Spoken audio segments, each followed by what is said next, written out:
guys, Jay here. Welcome to Eons of Battle, and I have assembled, Avengers Assemble. I have assembled every single Necron I own, my entire Necron collection.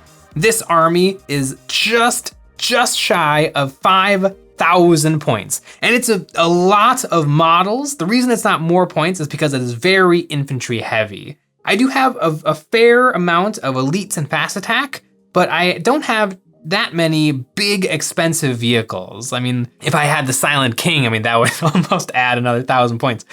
But yeah, this is my Necron army. And this was my very first Warhammer army.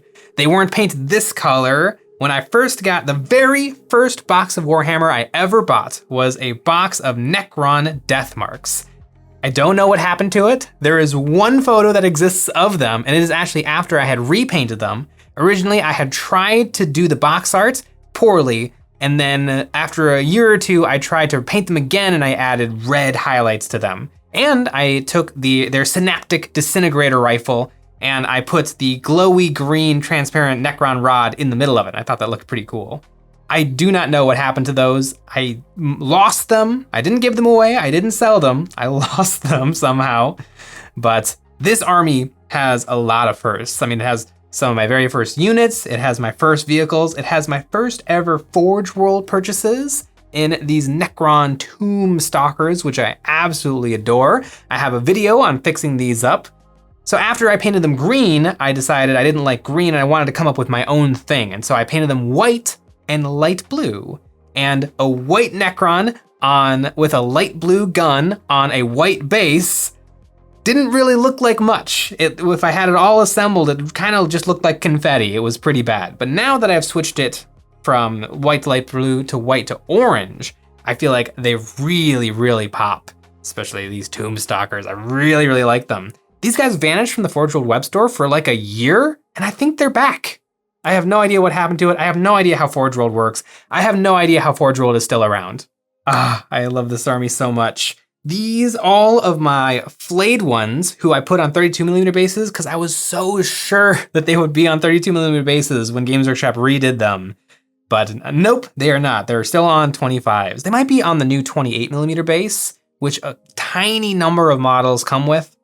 But these guys are all Necrons that I converted way back in like high school to be flayed ones. I have 20 of them. And I love them a lot. I really like the look of the new flayed ones, but I already own 20 and they're like my pride and joy, my babies, because I made them all using spare parts from my Necron army. So this is how my flayed ones will stay.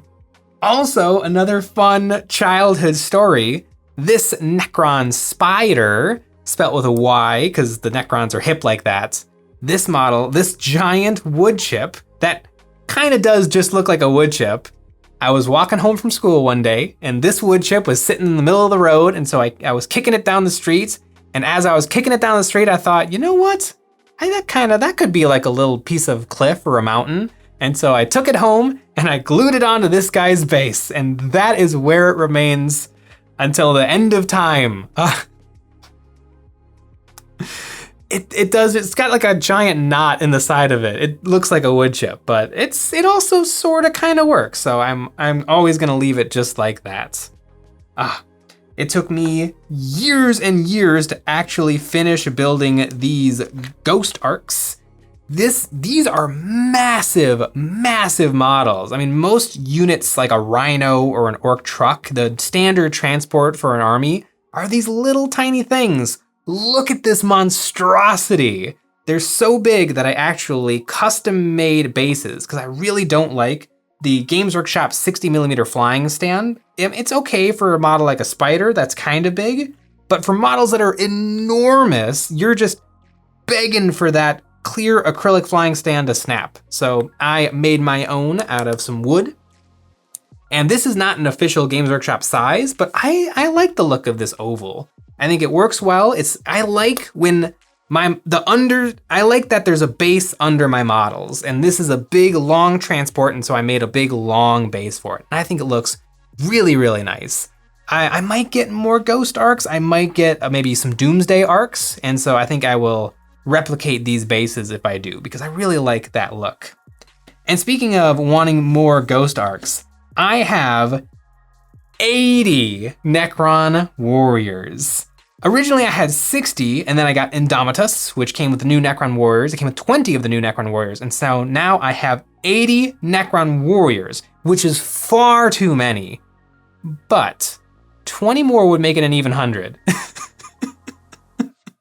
And that would be kind of cool to have 100 Necron Warriors. There used to be an apocalypse rule for Necrons, like way back in 6th or 7th edition Warhammer, where if you brought 100 Necrons, I think it was called like the Immortal Phalanx or something, and it gave you extra rerolls for your reanimation protocols. And I think it gave you some more buffs too. But yeah, 100 Necron Warriors would just be perfect. Speaking of Necron Warriors, actually, I was just about to say that the old Necron Warriors came with Scarab Swarm bases, but the new Necron Warriors also come with Scarab Swarm bases. It's a weird little thing that Games Workshop did only for the Necrons and for the Tyrannid Termagants, where you actually get another unit on the sprue. And with the Necrons, that is the Necron Scarab Swarm base. And I thought it was super cool that you got a couple of little Scarab Swarms with your Necron Warriors, and you were meant to put 4 per base. But if you built 4 per base, I think you could only get, I don't remember, like 3? You got like 3 Scarab Swarm bases per box of Necron Warriors. But I was like, well, what if I only put 3 or 2 on a base?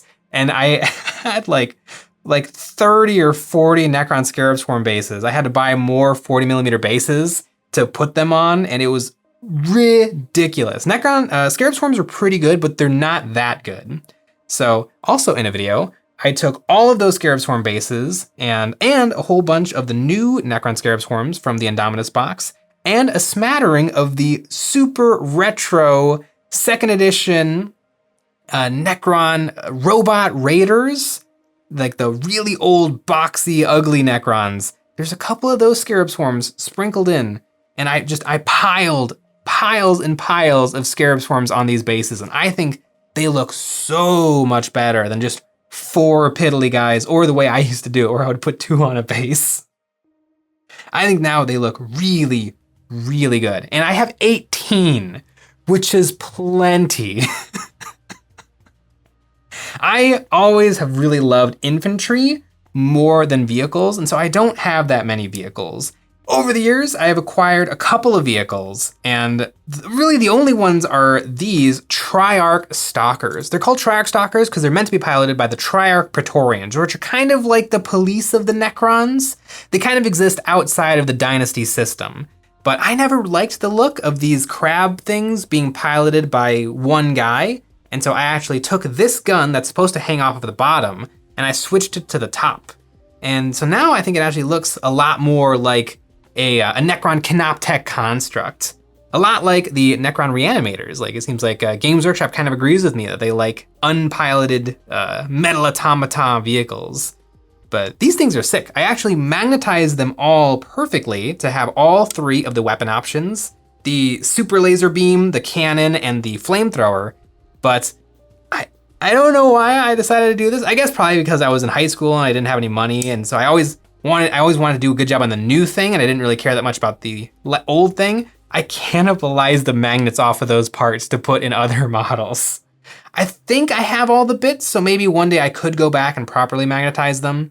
But right now, the only option is the flamethrower, because that's the option that happened to be magneted on at the time. But yeah, I really like the Triarch Stalkers. A lot of these models were in a pretty rough state. One of our earliest videos coming back from our hiatus on YouTube was Nick and I repairing our old high school childhood armies, and mine was this Necrons, and I got almost all of them painted up in that 1 week challenge. Really not like painted up, but just fixed, added on, and cleaned up a little bit. That's when I introduced orange to my color palettes. Another model from my childhood, another squad of things from my childhood, are these Necron Destroyers. I think you can still take Necron Destroyers, but there's also a new thing called the Necron Locust Destroyer, which is the same exact thing as these, and will probably replace them one day, but I actually do still kind of like the look of these guys. And I owned 3, and so I decided to keep one pristine, And on the other two, I put bullet damage and scratch damage because I thought I was so cool making up all of this cool lore and history to these characters. On this guy, he has a Space Marine statue on the base. And what that Space Marine statue is it is a Space Marine, a Dark Angel Space Marine from the Dark Vengeance box on a Lego plinth. But it's fun little stuff like that like makes you fall in love with your army. And I have definitely fallen in love with this army. And another pride and joy, my Necron Wraiths. Necron Wraiths, I don't believe they still do, but they used to have a 3-up invulnerable save, which made them unstoppable. They were OP back in 6th edition Warhammer. I absolutely love them. The only thing is that the way that they're sculpted is they're kind of standing on a little coiled spring of a tail. And so I decided, since the idea of them is that they can phase in and out of reality, they have phased underneath the ground. And then as soon as they're ready to attack, they phase back into reality and they explode up from the ground. And so I used hot glue and I just kind of just like a 3D printer does it. I took hot glue and I slowly built it up. And that is how I did the exploding ground effect, which there is a video of it on the channel from years and years and years ago. Our videos now are a tiny, tiny little bit different than those old videos used to be, but good old Necron Wraiths. One thing I've really gotten into is working on Necron HQs. So I didn't buy an HQ model for years because if I had money, I would always wait till I had just a little bit more money and then I would buy another box of Warriors or a box of Immortals, or I bought a lot of boxes of Immortals and Necrons, but I never would buy the HQs. Now that I have less of an interest in collecting huge hordes and more interest on like smaller, more interesting painting projects, I have picked up a bunch of Necron HQs and I really like them, and I really like painting them up in this scheme. This is like a classic 40K Warhammer paint scheme because it's so simple on a warrior. I mean, their entire body is just zenithalled white and then washed. Their gun is orange. That's all there is to it. I can finish Necron Warriors in no time at all, but I can take the same scheme and make it way harder so that my HQs look a lot more interesting and dynamic with more contrast and more things to look at. Instead of just painting a sword orange, I've painted a gradient from almost black to pure yellow.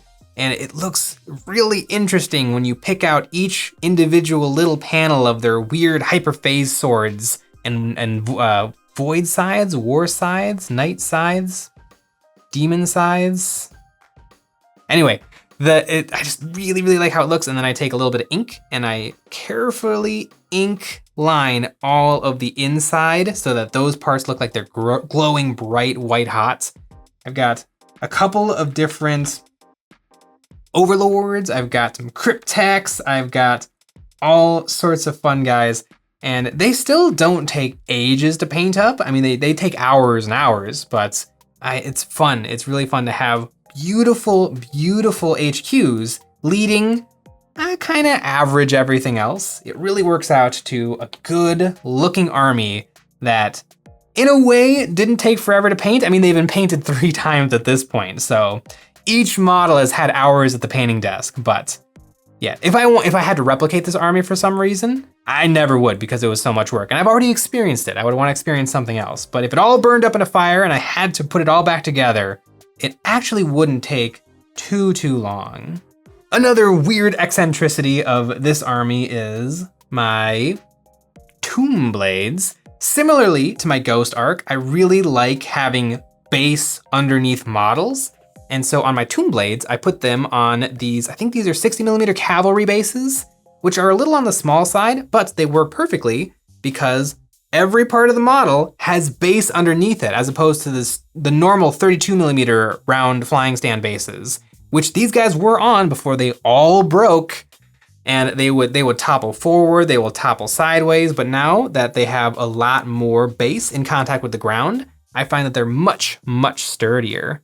And because the 6mm base is only 32mm wide, you know, I would still argue that these are tournament legal because they can bump right up against each other, no problem. Also, I'm never gonna play in a tournament, so I don't care. Oh, and one more thing that I absolutely love about this army. And you know, now that I think about it, I said that I don't know where the death marks went. I might have turned the death marks back into immortals, because immortals and death marks are built out of the same box. You just put on a different gun and head. And that could have been what happened, because I own 20. And I slowly built up this collection of 4 boxes of these guys over the years. And I bet, I have no way to verify this, I do not remember doing this, but I bet one day, like I bought a box of immortals and that gave me 5, but I wanted 10 and I never really used the death marks. I could totally see me turning them back into some Necron immortals. And my very first Warhammer model ever is like this guy. It's totally possible and pretty probable that that is the case. I wonder, there is an image that exists on Flickr. It wouldn't have any defining characteristics though, but I wonder if there would be a way for me to like identify based on nicks or scratches in the model, if it is in fact one of these Necron Immortals. Also, I love with the Necron Immortals, they've always had the Gauss cannon or the Tesla cannon, and the Gauss cannon has always been better, but the Tesla cannon has a gimmick. All of the Tesla cannons across the Necron range, I'm motioning as if there are any other in my collection, there aren't, but there is a bunch of Necron units that have Tesla type weapons, and what happens is when they hit, they have a chance of chain reacting on 6s and dealing extra damage to more models. And it's so fun and gimmicky, and it makes you excited for that dice roll because you're like, come on, 6s. And it's just more fun. It's just more fun than a gun that is statistically better. So always I use the Tesla carbine in 40K and Kill Team. It's one of my favorite weapons. Even if it is demonstrably worse, I really, really like it. This Necron army is a labor of love, and even though it is not actually my biggest army, it was my first, all of my armies are my favorite. Whichever one I'm currently looking at right now is my favorite army, but I love this Necron army. If I had to up and sell an army, just do it. Sell an army, I'm strapped for cash, rent's due, I need some money. I feel like the Necron army would be one of the hardest to get rid of just because these are my first Warhammer minis. This is my first collection. There's so much history. This guy's probably my first model. It would be really hard to part with it. Where, you know, my Space Marines is my largest collection. I've been collecting them for around the same time, a few less years. So many more models, but I feel like I could get rid of that and be fine. I could live with that pretty easily. And maybe one day I would be like, I could use some Space Marines, and I would collect like a Lamenter's or a Blood Angels army. But these are my Necrons, and they will continue to be mine forever and ever. Maybe I'll sell them one day. I don't know. We'll see what happens. But I like this Necron army a lot. And it's got so much history, so many layers, being repainted 3 times in 3 different color schemes. This is the last remaining blue Necron, and I think I will always leave it that way. This was the first HQ model I bought. It is a fail cast Necron Overlord. I think this Resurrection Orb, or not Resurrection Orb, this is the Resurrection Orb. This War Scythe is made out of the Catacomb Command Barge guy's War Scythe, which I broke, and so I don't have it anymore. But this model is blue. It's on my old school baking soda and Elmer's glue snowy base. It's painted. It is painted, and it is one of the oldest painted models in my collection. I have a habit of repainting models, but this model will stand as a testament to where it all began. And you know what? Maybe someday in a battle report or just playing a game with these Necrons, I'll let this guy lead. I'll let this guy lead the force one last time. And speaking of nostalgia, we have a Patreon. Over there, we have tons of super cool STLs, both miniature and terrain, to fill up your wargaming tables, all hosted by comics, games, and things. If you subscribe, we have a welcome pack that includes Dawn of War terrain of Space Marines, Imperial Guard, and Eldar. We also make one extra Patreon exclusive video a week where we critique viewers' models and we give them some ideas and helpful hints on how to improve. And we also have merch, link in the description. My Necrons. It took a while. It took a while to put them all out on the table, but I really, really enjoy them. Thanks for watching.